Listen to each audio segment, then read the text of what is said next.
दोस्तों, ऑस्ट्रेलिया के खूबसूरत एडिलेड के ओवल स्टेडियम में भारत और ऑस्ट्रेलिया के बीच खेली जा वनडे सीरीज का दूसरा मुकाबला खेला जा रहा है। पर्थ वनडे टीम इंडिया की बल्लेबाजी पूरी तरह फ्लॉप होने के बाद भारतीय बल्लेबाजों ने एडिलेड में ऐसा तूफान मचाया कि कंगारू गेंदबाजों के होश उड़ गए। जहां सबको उम्मीद थी कि शुभमन गिल या विराट का बल्ला चलेगा, वहीं इस बार मैदान पर छाए रहे रोहित शर्मा, अक्षर पटेल और केएल राहुल। तीनों ने मिलकर ऑस्ट्रेलियाई गेंदबाजों की लाइन लेंथ की पूरी लय बिगाड़ दी और टीम इंडिया को शुरुआत से ही मैच पर हावी कर दिया। तो चलिए दोस्तों, जानते हैं आखिर केएल राहुल, अक्षर पटेल और राहुल ने कैसे ऑस्ट्रेलिया के खिलाफ रनों की बरसात कर दी और भारत ने कितना विशाल लक्ष्य रखा।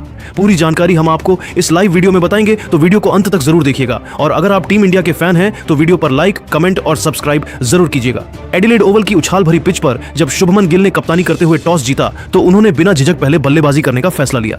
सामने थी ऑस्ट्रेलिया की तेज गेंदबाजी मिचेल स्टार्क, जोश हेजलवुड और कैमरून ग्री। लेकिन भारत की ओपनिंग जोड़ी रोहित शर्मा और केएल राहुल ने पहले ही ओवर से हमला बोल दिया। पहले ओवर में रोहित ने स्टार्क की गेंदों पर 2 चौके और एक छक्का जड़कर बता दिया कि आज मैदान उनका है। वहीं दूसरे छोर पर केएल राहुल ने अपनी क्लासिक टाइमिंग के साथ रन बटोरते रहे। सिर्फ 5 ओवर में भारत का स्कोर बिना विकेट के 66 रन पहुंच गया। यह किसी सपने जैसी शुरुआत थी। रोहित ने ऑस्ट्रेलिया के हर गेंदबाज को टारगेट किया, कभी बैकफुट पर पुल तो कभी कवर के ऊपर चौका। 10वें ओवर तक रोहित 58 रन ठोक चुके थे। हेजलवुड ने लेंथ बदलने की कोशिश की, लेकिन रोहित के शॉट्स ने पूरे स्टेडियम को झूमने पर मजबूर कर दिया। जब रोहित 70 रन बनाकर आउट हुए तब मैदान पर पहले से मौजूद थे केएल राहुल और यहीं से शो शुरू हुआ। राहुल ने एडम जांपा की गेंदों पर लगातार 3 चौके जड़े और फिर कैमरून ग्रीन की गेंद पर शानदार पुल शॉट से छक्का ठोका। उनकी बल्लेबाजी में वही पुराना फ्लो था, हर रन पर आत्मविश्वास, हर शॉट में क्लास। 20वें ओवर तक भारत का स्कोर एक विकेट पर 155 रन हो चुका था। राहुल ने 48 गेंदों में अपना अर्धशतक पूरा किया और फिर गियर बदल दिया। स्टार्क की फुल लेंथ गेंद को उन्होंने कवर ड्राइव में बाउंड्री पार भेजा। वो नजारा देखकर पूरा पर्थ स्टेडियम राहुल राहुल के नारों से गूंज उठा। राहुल के आउट होने के बाद मैदान पर उतरे अक्षर पटेल और आते ही पिच पर तूफान ला दिया। अक्षर ने अपने पहले ही ओवर में झांपा पर 2 चौके और एक छक्का जड़ा। वो स्ट्राइक रोटेट करते रहे, जबकि गिल दूसरे छोर से सिंगल डबल के साथ लय बनाए रखे। दोनों के बीच 100 रन की साझेदारी हुई और हर ओवर में बाउंड्री की गूंज। 34वें ओवर तक भारत का स्कोर था एक विकेट पर 220 रन और अब अक्षर पूरी तरह अपने रंग में थे। उन्होंने स्टार्क की गेंद पर मिड विकेट के ऊपर 90 मीटर लंबा छक्का जड़ा और 85 गेंदों में शानदार शतक पूरा किया। अक्षर के आउट होने के बाद भी भारत की रफ्तार नहीं रुकी। अब गिल ने जिम्मेदारी संभाली। उन्होंने हेजलवुड के ओवर में लगातार 3 चौके जड़ दिए। 37वें ओवर तक भारत पहुंच चुका था 3 विकेट पर 310 रन पर। गिल ने मात्र 45 गेंदों में 60 रन ठोके, जिसमें 5 चौके और 3 छक्के शामिल थे। अंतिम ओवरों में नीतीश रेड्डी ने भी 22 गेंदों में 36 रन जोड़ दिए। भारत ने 50 ओवरों में 3 विकेट पर 36 रन बनाए, 380 रन का विशाल स्कोर खड़ा किया। ऑस्ट्रेलिया के गेंदबाजों में स्टार्क, जांपा और कैमरून ग्रीन ने एक विकेट लिया। बाकी सब हताश नजर आए। 381 रन के लक्ष्य का पीछा करते हुए ऑस्ट्रेलिया की शुरुआत बेहद खराब रही।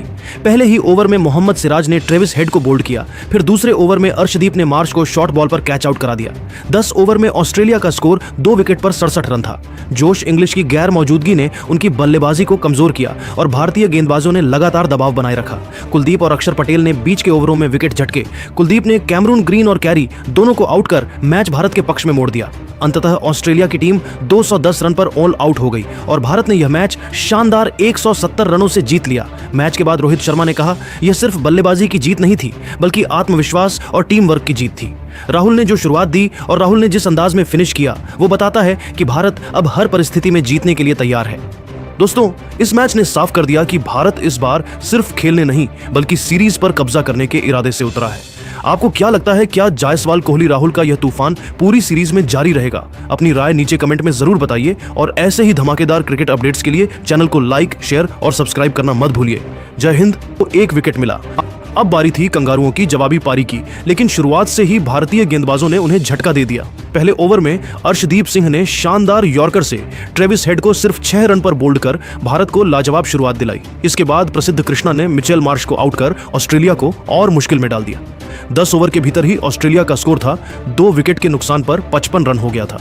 दबाव इतना बढ़ गया कि कुलदीप यादव ने कैमरून ग्रीन को अपनी लेग स्पिन में फंसा लिया, जबकि अक्षर पटेल ने जोश फिलिप को क्लीन बोल्ड कर दिया। अब मैच पूरी तरह भारत के कब्जे में नजर आ रहा है। गेंदबाजी में रफ्तार, फील्डिंग में ऊर्जा और बल्लेबाजी में आत्मविश्वास आज टीम इंडिया हर डिपार्टमेंट में छाई हुई है। दोस्तों, अब सवाल यह है, क्या भारत इस शानदार शुरुआत को जीत में बदल पाएगा? क्या कोहली की शतकीय पारी और अर्शदीप की आग उगलती गेंदबाजी टीम इंडिया को ऑस्ट्रेलिया के घर में इतिहास रचने में मदद करेगी? और सब्सक्राइब करना मत भूलिए, ठीक बनाता है। रोहित शर्मा ने भी इस पल को लेकर अपनी भावनाएं व्यक्त की। उन्होंने कहा, ट्रेविस का यह जेस्चर मेरे लिए बहुत खास था। मैं उनकी बल्लेबाजी और उनके जुनून का बहुत बड़ा प्रशंसक हूं। मैदान पर हम प्रतिद्वंद्वी हो सकते हैं, लेकिन मैदान के बाहर हम सभी क्रिकेटर एक परिवार हैं। ट्रेविस ने जो सम्मान दिखाया वह क्रिकेट की खूबसूरती को दर्शाता है। मैं उनकी इस भावना की सराहना करता हूं। यह पल न सिर्फ भारत और ऑस्ट्रेलिया के बीच क्रिकेट रिश्तों को मजबूत करता है, बल्कि यह भी दिखाता है कि खेल में सम्मान और सौहार्द कितना महत्वपूर्ण है। पर्थ के इस मैदान पर हार के बावजूद ट्रेविस हेड ने अपने इस कदम से हर भारतीय का दिल जीत लिया। यह पल उन सभी क्रिकेट प्रेमियों के लिए एक प्रेरणा है जो खेल को सिर्फ जीत हार से नहीं बल्कि उसकी भावना से प्यार करते हैं। तो दोस्तों, ट्रेविस हेड और रोहित शर्मा का यह दिल छू लेने वाला पल हमें सिखाता है कि क्रिकेट सिर्फ रनों और विकेटों का खेल नहीं, बल्कि सम्मान, दोस्ती और खेल भावना का प्रतीक है। यह पल हमें याद दिलाता है कि क्रिकेट की खूबसूरती मैदान पर खेले गए शॉट्स और ली गए विकेट्स के साथ साथ खिलाड़ियों के बीच के इस प्रेम और सम्मान में भी छिपी है। अब आप बताइए, क्या भारत अगले मैच में वापसी कर सकता है?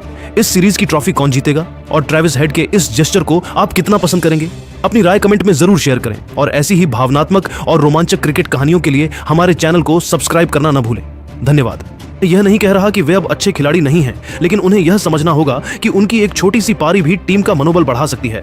मैं गिल से भी कहना चाहूंगा कि कप्तानी में सिर्फ रणनीति ही नहीं बल्कि मैदान पर प्रदर्शन भी मायने रखता है। धोनी का यह बयान सुनकर प्रेस कॉन्फ्रेंस में सन्नाटा छा गया। उन्होंने न केवल हार के कारणों को बेबाकी से बताया बल्कि रोहित और कोहली जैसे दिग्गजों पर भी सवाल उठाए। लेकिन धोनी ने यह भी कहा कि यह हार एक सबक है और भारतीय टीम को इससे सीख लेकर अगले मैच में वापसी करनी होगी।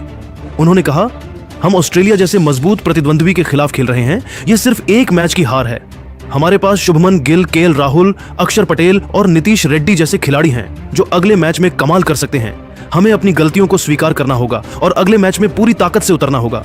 धोनी के इस बयान ने सोशल मीडिया पर तहलका मचा दिया। कुछ फैंस ने उनकी बेबाकी की तारीफ की तो कुछ ने रोहित और कोहली पर उनकी टिप्पणी को विवादास्पद माना। लेकिन धोनी का यह बयान साफ करता है कि वे भारतीय क्रिकेट को लेकर कितने गंभीर हैं। उन्होंने यह भी कहा कि अगर भारत को इस सीरीज में वापसी करनी है तो गेंदबाजों को पावर प्ले में विकेट लेने होंगे, बल्लेबाजों को जिम्मेदारी लेनी होगी और पूरी टीम को एकजुट होकर खेलना होगा। दोस्तों, धोनी का यह बयान न केवल भारतीय टीम के लिए बल्कि हर फैन के लिए एक आंख खोलने वाला पल है। इस हार ने हमें दिखाया कि क्रिकेट में कोई भी टीम अजेय नहीं है। ऑस्ट्रेलिया ने अपनी रणनीति और आक्रामकता से हमें हराया, लेकिन धोनी का मानना है